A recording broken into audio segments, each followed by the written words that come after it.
तो सारे गिले शिकवे भूलकर अब असदुद्दीन ओवैसी और तेजस्वी यादव एक होने जा रहे हैं। असदुद्दीन ओवैसी ने तेजस्वी यादव को समर्थन देने का ऐलान कर दिया है और यह बता दिया है कि अगर तेजस्वी यादव हमारी एक शर्त को मान ले तो हम राज्यसभा चुनाव में अपना सारा सपोर्ट उन्हें दे देंगे और जहां पर उन्हें समर्थन की आवश्यकता पड़ेगी वहां पर हम उनके साथ खड़े दिखाई देंगे। असदुद्दीन ओवैसी ने तेजस्वी यादव के सामने क्या शर्त रखा है और क्या वो शर्त तेजस्वी यादव मानेंगे या फिर नहीं मानेंगे, आज के वीडियो में हम इसी पर विस्तार से बात करेंगे। लेकिन उससे पहले नमस्कार, मेरा नाम विष्णु है और आप देख रहे हैं जनता जंक्शन। राज्यसभा की एक सीट ने पूरे खेल को दिलचस्प बना दिया है और इस बार किंग मेकर बनने की स्थिति में असदुद्दीन ओवैसी हैं। बिहार में राज्यसभा की 5 सीटों पर चुनाव होना है और अगर गणित को देखा जाए तो इनमें से 4 सीट तो सीधे एनडीए के खाते में जाते हुए दिखाई दे रहा है। लेकिन असली लड़ाई 5वीं सीट पर आकर अटक गई है और इस सीट ने पूरे राजनीति को थ्रिलर बना दिया है और इस सीट के जीत के लिए जो आंकड़ा है वो 41 विधायकों का समर्थन है।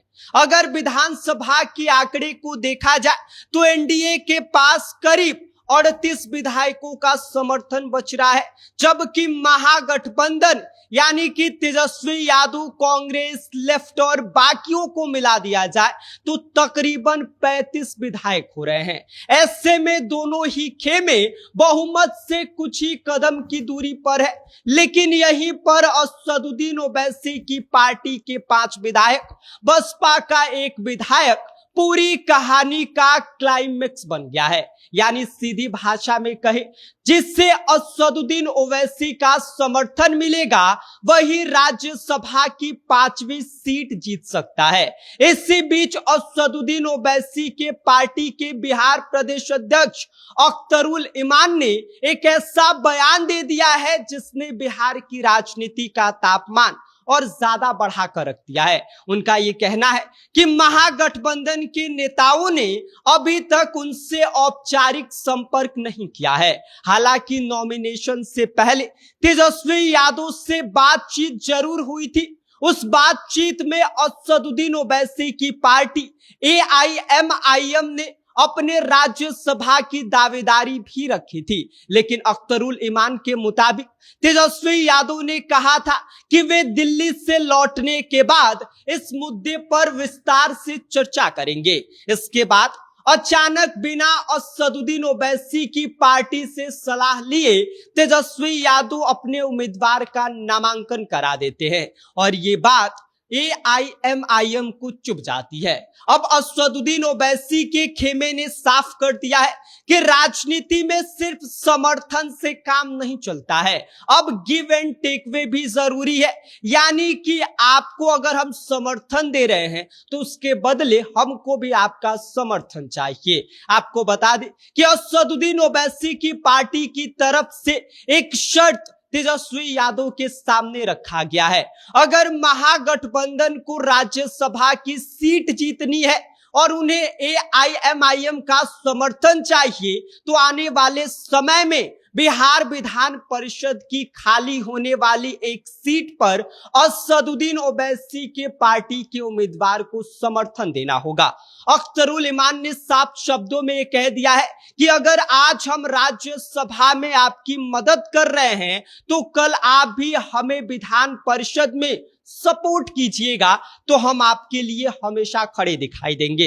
राजनीति में सहयोग दोनों तरफ से होना चाहिए। अब गेंद पूरी तरह से तेजस्वी यादव के पाले में है। अगर वे असदुद्दीन ओवैसी की इस शर्त को मान लेते हैं तो राज्यसभा की 5वीं सीट पर उनकी राह आसान हो जाएगी। लेकिन अगर यह डील नहीं बनती है तो असदुद्दीन ओवैसी की पार्टी अपना रुख बदल देगी तो पूरा समीकरण उलट पुलट हो जाएगा। इसी बीच एनडीए के खेमे में भी हलचल तेज है। बिहार के मुख्यमंत्री नीतीश कुमार भाजपा के कई बड़े दिग्गज नेताओं की प्रतिष्ठा इस बार के राज्यसभा चुनाव में दांव पर लगी है। इसलिए दोनों तरफ से बैकडोर बातचीत और इसके साथ ही साथ सियासी गणित भी तेजी से मिलाया जा रहा है। लेकिन अब देखना यह दिलचस्प होगा, क्या तेजस्वी यादव असदुद्दीन ओवैसी की पार्टी की शर्त को मानकर राज्यसभा की 5वीं सीट की बाजी मारते हैं, या फिर आखिरी वक्त पर कोई ऐसा सियासी ट्विस्ट सामने आता है जो पूरे खेल को पलट देता है। यह देखने वाली बात होगी। बिहार की राजनीति में फिलहाल एक सीट का चुनाव ही पूरे राज्य का सबसे बड़ा सस्पेंस बन गया है। कौन मारेगा इस 5वीं सीट पर बाजी, यह तो वक्त बताएगा। फिलहाल तेजस्वी यादव के सामने एक बड़ा ऑफर है असदुद्दीन ओवैसी की पार्टी की तरफ से। अगर ये मानेंगे तो आराम से 5वीं सीट पर अपना जलवा दिखा पाएंगे। बाकी आप इस पूरी खबर को लेकर क्या सोचते हैं, इस पर आपकी क्या कुछ प्रतिक्रिया है, अपनी राय हमें कमेंट कर दीजिए। आप देख रहे हैं जनता जंक्शन, मेरा नाम विष्णु है।